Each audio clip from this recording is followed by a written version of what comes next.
আল্লাহ তাআলা স্পষ্ট করার চেষ্টা করব। নওয়াকিদুল ওযু, ওযু ভঙ্গকারী বিষয় সমূহ। নওয়াকিদ নাকিজুনের বা নাকিজাতুনের জামা, বহু বচন। নাকিজা, নাকাজা আনকোজ মানে নষ্ট করা, ভেঙে দেওয়া। তো ওযু ভঙ্গকারী বিষয় সমূহ, ওযু ভঙ্গকারী বিষয় সমূহ এর ব্যাখ্যা করতে গিয়ে লেখা বলছেন এই মুফসিদাতুহু ওয়া মুবতিলাতুহু, যাতে ওযু ফাসেদ হয়ে যায়, নষ্ট হয়ে যায় বা ওযু বাতিল হয়ে যায়। সেগুলির প্রথম যে বিষয়টিতে সকলে একমত যে এই কারণটি যদি ওযুর পরে কারো ভিতরে পাওয়া যায় তাহলে তার ওযু নষ্ট হয়ে যাবে। আউয়ালান, প্রথমত আল খারিজু আল মুতাদ মিনাস সাবিল, সাধারণত যা মানুষের শরীরের পথ দিয়ে নিয়মিত বের হয়, সাধারণত যেটা নিয়মিত বের হয়, নিয়মিত বের হয় মানে প্রতিদিন, দিনে কয়েকবার করে বের হয়, সেটা পেশাব পায়খানা, তাই না? মিনাস সাবিল, রাস্তা হতে। রাস্তা কোন রাস্তা থেকে লেখক উল্লেখ করেনি, কারণ এটা হচ্ছে সর্বজন বিদিত, সকলে বুঝেন যে রাস্তাটা কি। অধিকাংশ ফুকাহার এখানে মিনাস সাবিলাইন বলেছেন, দুই পথ থেকে, ওতে আরো স্পষ্ট হয়ে যায়, কিন্তু এখানে লেখক শুধু পথ বলেছেন, রাস্তা। দুই পথ মানে একটা হচ্ছে পেশাবের দ্বার আর একটা হচ্ছে পায়খানার দ্বার। তো পেশাবের রাস্তা দিয়ে অথবা পায়খানার রাস্তা দিয়ে যদি কোনো কিছু বের হয় তাহলে কি হয়ে যায়? ওযু নষ্ট হয়। ইম্মাইয়া কোনা বাউলান, সেটা পেশাবই হোক, আওমানিয়ান অথবা বীর্যই হোক। বীর্য নির্গত হলে গোসলও ফরজ হয়, ওযু নষ্ট হয়। হ্যাঁ, গোসলও ফরজ হয় আর ওযু থাকে কি? যেখানে গোসল ফরজ হয়ে যায় তো ওযু থাকবে কি করে?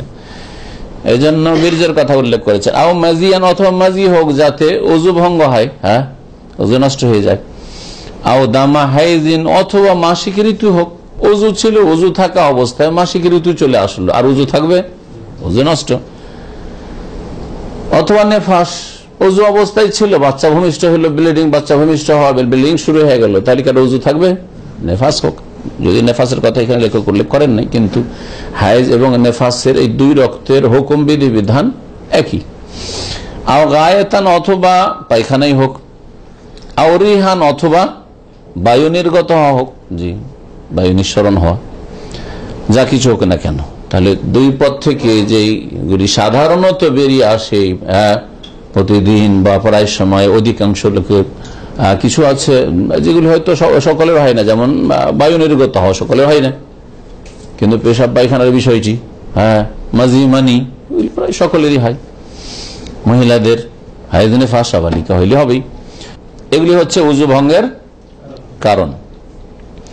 এর দলিল কোরআনে কারীমে রয়েছে, রাসূলুল্লাহ সাল্লাল্লাহু আলাইহি ওয়াসাল্লামের হাদিসে রয়েছে। ক্বালা তাআলা ফি মুজিবাতিল ওযু, মহান আল্লাহ ইরশাদ করেছেন ওযু ভঙ্গকারী বিষয়গুলি সম্পর্কে। ওযু যে কাজগুলি বা যে কারণগুলি আবশ্যক করে, ওযু আবশ্যক করছে, তার মানে কি?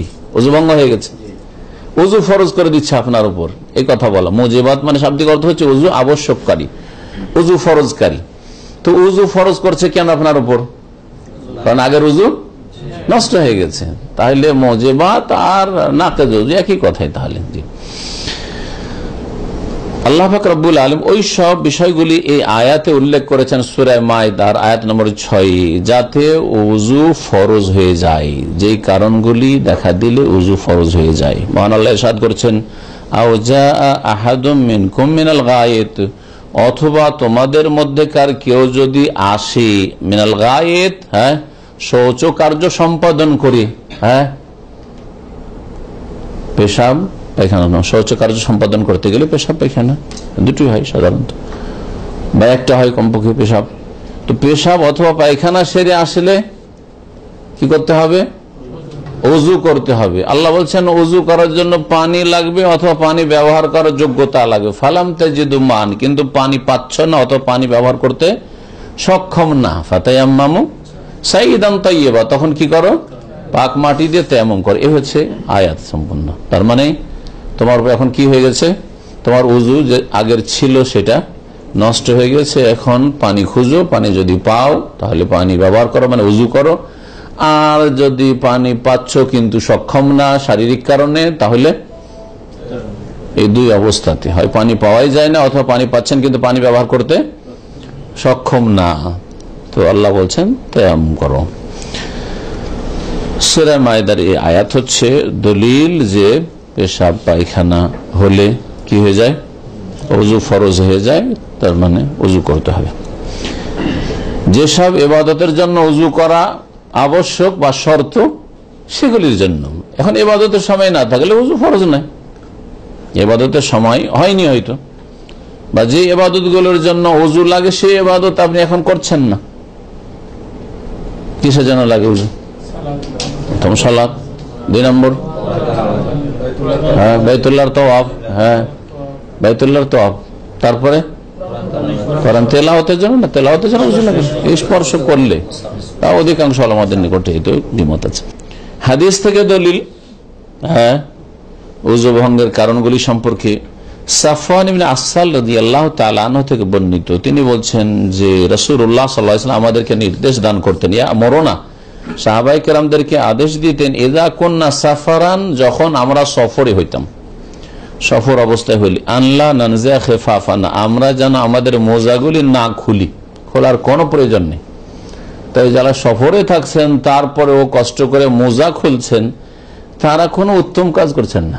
মোজা আছে অলরেডি পায়ে, পরিধান করে আছেন, আর খুলবেন, খুলে আপনি ওযু করবেন, এটা নবী করিম সাল্লাল্লাহু আলাইহি ওয়াসাল্লামের নির্দেশ না, বরং নির্দেশের উল্টো। আমাদেরকে বারণ করতেন যে খোলার প্রয়োজন নেই, কেন কষ্ট করবে, আল্লাহ ছাড় দিয়েছে তো। আর গত সপ্তাহে মনে বলেছি যে এটা হচ্ছে একটা বিদাতীদের লক্ষণ, মোজার মাসা কি আপত্তিকর মনে করা, মোজার মাসা করছে, এটা হচ্ছে বিদাতীদের লক্ষণ। বিদাতি চিন্তা হলে বেশ কিছু লক্ষণ আছে ওদের চাল চলনে, কথাতে, চাল চলনে, আমলে। তো আমাদের মোজাগুলি যেন আমরা না খুলি, সালাসাতা ইয়ামিন ওয়া লায়ালিহিন্না, 3 দিন 3 রাত, কোথায়? সফরে থাকলে, বাড়িতে হইলে 1 দিন 1 রাত, গত সপ্তাহে আলোচনা এসছে।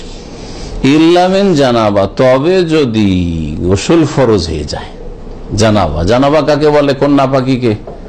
গোসল ফরজ হয়েছে স্বপ্নদোষ হওয়ার মাধ্যমে অথবা স্বামী স্ত্রী সহবাসের মাধ্যমে, এটা হচ্ছে জানাবা। জানাবা হচ্ছে এই দুটো। বড় যদি অপবিত্রতা হয়, হাদাস আকবার, বড় অপবিত্রতা যদি হয়ে যায়, তখন 3 দিন 3 রাত পার হয়নি কিন্তু গোসল ফরজ হয়ে গেছে, স্বামী স্ত্রীর মিলন হয়েছে, মোজা পায়ে আছে, স্বপ্নদোষ হয়েছে, 3 দিন 3 রাত ছাড় দিয়েছেন আল্লাহ পাক, আর মোজা পায়ে আছে, আর স্বপ্নদোষ হয়েছে, 1 দিন হয়নি, প্রথম রাতেই স্বপ্নদোষ হয়েছে, মোজা খুলবেন না? খুলবেন না। তো ইল্লামিন জানাবা, গোসল ফরজ হয়েছে, খুলতে হবে, ঠিক আছে। ওয়ালাকিন মিন বাউলিন ওয়া গায়তিন ওয়া নাওমিন, তবে গোসল ফরজ যদি হয়ে যায় তখন খুলে ফেলতে হবে, কিন্তু পেশাব হলে, ওয়ালাকিন মিন বাউলিন, মোজা পরে আছেন আর সফরে 3 দিনের ছাড় দেওয়া হয়েছে, এর মাঝে পেশাব হচ্ছে, ওয়া গায়তিন, পায়খানা হচ্ছে, ওয়া নাওমিন, আর ঘুমাচ্ছেন, তো কি করতে হবে? মোজা খুলতে হবে? যে ঘুমিয়ে গেছি মোজা খুলে আবার পা ধুই, পায়খানা করে আসলাম তো মোজা খুলে আবার উযু করি, পা ধুই, এরকম করতে হবে কি? এই জন্য ইল্লামিন জানাবা করার পরে তারপরে আবার ওয়ালাকিন, তবে কিন্তু আবার বড় নাপাকির মতো মনে করিও না ঘুমকে, পেশাবকে, পায়খানাকে। মোজা সফরে 3 দিন 3 রাত পরে থাকতে পারবে, বাড়িতে থাকলে 1 দিন 1 রাত পরে থাকতে পারবে, এর মাঝে ঘুমাবে, এর মাঝে পেশাব করবে, এর মাঝে পায়খানা করবে, কোনো অসুবিধা নেই, মোজা পরে থাকবে, যখন উযু করা লাগবে উযু করার সময় মাসা করে দিবে। এটা হচ্ছে এই হাদিসের ব্যাখ্যা। ইমাম আহমদ হাদিসটি বর্ণনা করেছেন, ইমাম নাসাই বর্ণনা করেছেন, ইমাম তিরমিজি বর্ণনা করেছেন, এবং ইমাম তিরমিজি হাদিসটিকে সহিহ বলেছেন। তাহলে কি বোঝা গেল? এটা তো মাসার অধ্যায় নেই, আলোচনা কি চলছে আমাদের? ওযু ভঙ্গের কারণ।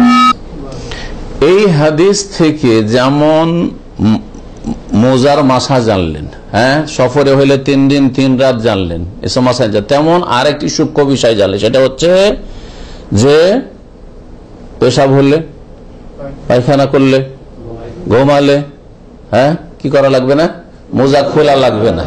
মোজা খোলা লাগবে না এই কথা কেন বললেন? তোমার উজু করতে হবে, তার মানে উজু করতে হবে। উজু ভঙ্গ হয়েছে পেশাবে, উজু ভঙ্গ হয়েছে পায়খানায়, উজু ভঙ্গ হয়েছে ঘুমাবার কারণে, কিন্তু মোজা খোলা লাগবে না। এবার বুঝতে পেরেছেন? এইটা বোঝানোর জন্য নবী সাল্লাল্লাহু আলাইহি সাল্লাম এই তিনটি কথা বলেছেন। তাহলে এই হাদিস দ্বারা বোঝা গেল যে পেশাব হচ্ছে উজু ভঙ্গকারী বিষয়, হ্যাঁ, পায়খানা হচ্ছে উজু ভঙ্গকারী বিষয়, ঘুম, গভীর নিদ্রা যদি হয় তাহলে উজু বিনষ্টকারী বিষয়। জি হ্যাঁ। ওয়ামার সাল্লাল্লাহু আলাইহি বিনাজহিল ফারজ মিনাল মাযি ওয়াল উদুই, রাসূলুল্লাহ সাল্লাল্লাহু আলাইহি লজ্জায় স্থানে পানি ছিটাতে বলেছেন যদি মাজি বের হয়। মাজি বের হলে প্রথম একটা যে কাজ যেটা করতে হবে যে উজু নষ্ট হয়ে গেছে, তাহলে আপনার যদি উজুর প্রয়োজন হয় যে আমি ইবাদত করবো এখন, তাহলে কি করতে হবে? উজু করতে হবে। এক। 2 নম্বর, যে কাপড়ে অথবা শরীরে যেই স্থানে মাজি লেগেছে সেই জায়গাটুকু কমপক্ষে সেই জায়গাটুকু ধুইতে হবে। তারপরে যদি সন্দেহ হয় কি জানি কাপড়ে এই জায়গায় তো লেগেছে মনে হচ্ছে, কিন্তু আরো এদিক সেদিক কোথাও লাগতে পারে, সন্দেহ হচ্ছে, ওয়াসওয়াসা, এই ওয়াসওয়াসা দূরীকরণের জন্য পানি ছিটিয়ে দিতে হবে। এটা বোঝা যায় দ্বারা। এবং উজু করতে হবে, পানি ছিটিয়ে নেবে এবং উজু। আর একটি বিষয়, নাধন মানে হচ্ছে হালকা ধোয়া, নাধন মানে হচ্ছে ধোয়া, ধোয়ার অর্থ হয়।